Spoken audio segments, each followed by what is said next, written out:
नमस्कार साथियों। 20 अगस्त को जैसे केंद्रीय गृह मंत्री अमित शाह जी ने लोकसभा में 3 विधेयकों को पटल पर रखा, वैसे ही भारतीय राजनीति में एक मुद्दा चर्चा का बन गया कि राजनीति में नैतिकता कितनी होनी चाहिए और राजनीति में शुचिता की कितनी आवश्यकता है। क्या नेताओं को और उच्च पद पर बैठे लोगों को पूर्णतः उत्तरदायी होना चाहिए। वस्तुतः केंद्रीय गृह मंत्री अमित शाह जी ने 20 अगस्त को मानसून सत्र के दौरान 3 विधेयकों को पटल पर रखा था। पहला विधेयक, जिसे 130वां संशोधन विधेयक कहा गया है, इसमें केंद्र के प्रधानमंत्री और केंद्रीय मंत्रियों के संदर्भ में प्रावधान है, जो साथ में राज्यों के मुख्यमंत्री और मंत्रियों के बारे में प्रावधान है। दूसरा जो विधेयक था वो केंद्र शासित प्रदेश के मुख्यमंत्री और मंत्री के संदर्भ में है। तीसरा जो विधेयक वो जम्मू कश्मीर के संदर्भ में है, विशेषकर वहाँ के मुख्यमंत्री और मंत्री के संदर्भ में। अब तक देखा जाए तो हमारे यहाँ ऐसा कोई भी प्रावधान नहीं है जो सीधे मुख्यमंत्री प्रधानमंत्री के विरुद्ध कार्रवाई की जाए। इसी संदर्भ में अमित शाह जी ने ये 3 विधेयक लाए हैं। इनमें प्रावधान किया गया है, यह प्रावधान की व्यवस्था है कि कोई भी, अगर कोई प्रधानमंत्री है, केंद्रीय मंत्री है, मुख्यमंत्री है या राज्य में मंत्री है, उसके खिलाफ ऐसा कोई केस चल रहा है जिसमें 5 साल या अधिक सजा हो सकती है और वो 30 दिन तक जेल में रहा है, तो 31वें दिन या 30 दिन के बाद वो अपने आप पद से मुक्त हो जाएगा। उसके पद पर वो नहीं बना रहेगा, यानी कि वो अपने पद का दुरुपयोग नहीं करेगा, अपने खिलाफ जो तथ्य हैं उनको नहीं मिटाएगा, सत्ता का सुख नहीं भोगेगा। ऐसा प्रावधान इसके अंदर किया जा रहा है। लेकिन जैसे ये तीनों विधेयक पटल पर रखे, पूरे विपक्ष ने हंगामा खड़ा कर दिया। विपक्ष का कहना था कि ये भारत से, भारतीय लोकतंत्र से विपक्ष को समाप्त करने की साजिश है और एक दलीय शासन प्रणाली लाने की साजिश है। ऐसा विपक्ष का तर्क है। विपक्ष ने ये भी कहा कि बेसिकली जब जनप्रतिनिधित्व 1951 है, उसमें जब सांसद और एमएलए के खिलाफ कार्रवाई हो सकती है, जब कोई व्यक्ति सांसद एमएलए नहीं रहेगा तो प्रधानमंत्री और मुख्यमंत्री कैसे बनेगा, तो वहीं पर कार्रवाई की व्यवस्था की जानी चाहिए। दूसरा, लोकपाल के दायरे में भी प्रधानमंत्री, केंद्रीय मंत्री और मुख्यमंत्री हैं, तो फिर वहां पर क्या जरूरत है। विधेयक की कोई आवश्यकता नहीं है। ये सत्ता पक्ष की एक चाल है विपक्ष को समाप्त करने की, ऐसा विपक्ष का कहना है। विपक्ष के सदस्यों ने वास्तव में इसका जोरदार विरोध किया लोकसभा में, लेकिन वहीं केंद्रीय गृह मंत्री और प्रधानमंत्री मोदी जी ने कहा कि राजनीति में नैतिकता, शुचिता लाने के लिए ये बहुत ही महत्वपूर्ण है। तो देखते हैं, सबसे पहले माननीय प्रधानमंत्री महोदय ने अभी बिहार में एक जनसभा को संबोधित करते हुए कहा, कोई भी मुख्यमंत्री है, कोई भी मंत्री है, कोई प्रधानमंत्री है, वो जेल में भी रहकर सत्ता का सुख पा सकता है। ये कैसे हो सकता है। हम संविधान की मर्यादा को तार तार होते नहीं देख सकते। इसलिए एनडीए सरकार भ्रष्टाचार के खिलाफ एक ऐसा कानून लाई है जिसके दायरे में देश का प्रधानमंत्री भी है।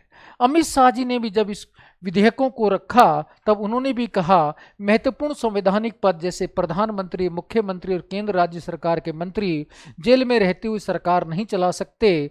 इस बिल का उद्देश्य सार्वजनिक जीवन में गिरते जा रहे नैतिकता के स्तर को उठाना है और राजनीति में शुचिता लाना है। विगत कुछ वर्षों में देश की ऐसी आश्चर्यजनक स्थिति उत्पन्न हुई है जिससे राजनीति में नैतिकता का पतन हो गया। तो वास्तव में राजनीति पूर्णतः सत्ता की भूख से चल रही है। लेकिन पश्चिमी विचारक कन्ना हरंड भी कहती है, राजनीति ठीक है, सत्ता की भूख से चलती है, लेकिन उसे दर्शन का, नैतिकता का पानी भी चाहिए। जैसे मानव को पानी चाहिए, ऐसे लोकतांत्रिक राजनीति को नैतिकता की आवश्यकता पड़ती है, उत्तरदायित्व की आवश्यकता पड़ती है, शुचिता की आवश्यकता पड़ती है। उसको पर्याप्त रूप से भरने के लिए ये 3 बिल सरकार द्वारा लाए गए हैं, ऐसा सरकार का कहना है। अब सरकार ने ये भी कहा है कि वास्तव में हम सीधे इसको पारित नहीं करना चाहते, पहले जेपीसी को सौंपना चाहते हैं, भाई संयुक्त संसदीय समिति को सौंपना चाहते हैं। ये संयुक्त संसदीय समिति एक ऐसी समिति है जिसमें लोकसभा के, राज्यसभा के और अन्य विशेषज्ञ व्यक्ति भी बाहर से लिए जा सकते हैं। बोफर्स कांड हो, चाहे वक्फ बोर्ड का मामला हो और चाहे शीतल पेय कांड वाली समस्या हो या हर्षद मेहता वाला कांड हो, उनकी सभी की जांच इस जेपीसी ने की थी और पूरा व्यापक जन समर्थन का भी जायजा लिया था। तो इस विधेयक पर भी जायजा लिया जाएगा जनमत का, जगह जगह जेपीसी जाएगी और पूरे भारत से राय लेगी क्या वास्तव में ये विधेयक सही है गलत है। ये पूरा लेने के बाद वो संसद में अपनी रिपोर्ट देगी, उसके बाद ये चर्चा की जाएगी। लेकिन अभी इसमें क्या क्या संवैधानिक प्रावधान होने वाले हैं कुछ वो भी हम समझ लेते हैं।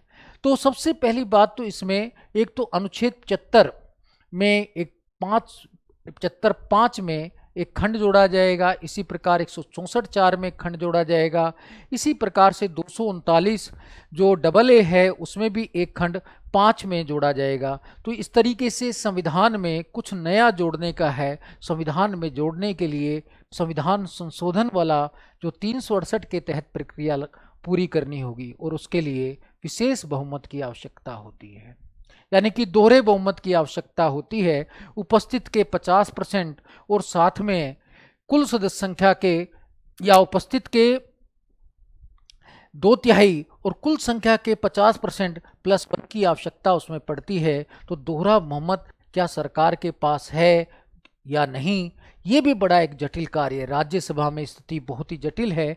तो साथ में इसमें यह भी आवश्यक होगा कि राज्य विधानमंडल का भी समर्थन आवश्यक है, आधे राज्यों का विधानमंडल का भी समर्थन लेना होगा।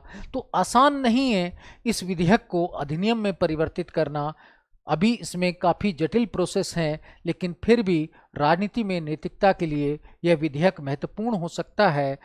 जापान हो, ब्रिटेन हो, विभिन्न देशों में ऐसे प्रावधान है कि सीधे प्रधानमंत्री और मंत्री के खिलाफ कार्रवाई की जा सकती है।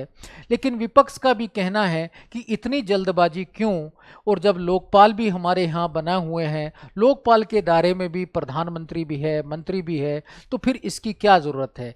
लेकिन देखा जाए लोकपाल का गठन कितनी बार हुआ है। लोकपाल बिल हमारे यहाँ अधिनियम का रूप 2013 में ले लिया, 19 में पहले लोकपाल की नियुक्ति हुई। अभी कहीं भी लोकपाल जो है तो वो निरंतर उसके पास कितनी शक्तियां हैं, कितनी तत्परता के साथ कार्य करता है, ये बड़ी समस्या है। लेकिन जो उच्च पद पर बैठा व्यक्ति है उस पर तत्काल कार्रवाई होना भी आवश्यक है। ये तो एक जनमत का विषय है। वास्तव में पूरे जनता की राय इसमें सबसे महत्वपूर्ण है, विशेषज्ञों की राय भी महत्वपूर्ण है। मैं कहता हूँ कि कोई भी कानून है अपने आप लाभकारी या हानिकारी नहीं होता, वो हम तब निर्धारित करते हैं जब हम उसमें अपना उद्देश्य या हित जोड़ते हैं। यदि हम राष्ट्र हित के आधार पर कार्य करेंगे तो ये विधेयक भी हमारे लिए घातक नहीं होंगे। लेकिन जब स्वार्थपरक राजनीति करेंगे, दलगत राजनीति करेंगे, तो ये विधेयक क्या कोई भी चीज़ हो वो घातक हो सकती है। तो साथियों, आपको ये वीडियो कैसी लगी ये मुझे कमेंट करके बताएं। इसके बाद हम नेक्स्ट में भी ऐसी कई वीडियो लेके आएंगे। धन्यवाद दोस्तों। जय हिंद, जय भारत।